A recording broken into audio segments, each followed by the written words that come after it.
यो चाहिँ हाम्रो बजाजको प्लाटिना 100 सीसी को मोटरसाइकल हो। BS6 इन्जिन तपाईको भर्खरै नयाँ लेटेस्ट भनौँ न, लेटेस्ट लन्च भएको मोटरसाइकल हो। नयाँ ग्राफिक्समा आएको छ यो।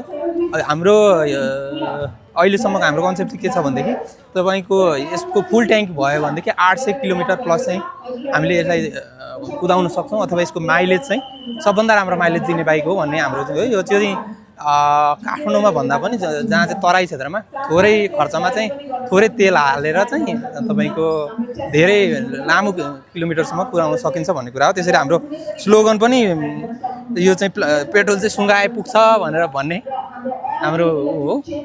अब यसमा चाहिँ तपाईको USB पोर्ट पनि छ एउटा, अनि त्यस पछाडि BS6 इन्जिन भइहाल्यो। प्लाटिना हेर्दाखेरि चिटिक्क परेको छ देखिन्छ।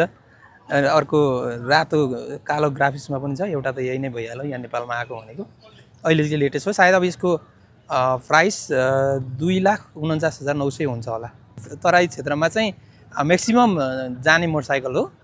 तपाईको यो चाहिँ जुन तराई क्षेत्रमा अब काठमाडौँमा भन्दा पनि बाहिर चाहिँ एकदमै लोकप्रिय छ। काठमाडौँमा पनि छ, जुन अहिले राइड सेयरिङ चलिरहेछ हैन, पठाओ इनड्राइभहरूको लागि पनि एकदमै उपयोगी मोटरसाइकल हो। यो USB पोर्ट छ, यसलाई युज गरेर थोरै तेलमा धेरै किलोमिटर सजिलो गरी घुमाउन सक्ने, अनि हेभी पनि छैन हैन, सबैले सजिलो गरी चलाउन सक्ने मोटरसाइकल भएकोले गर्दाखेरि हाम्रो चाहिँ एकदमै उपयुक्त हुन्छ त्यो, त्यसको लागि पनि जस्तो लाग्छ मलाई।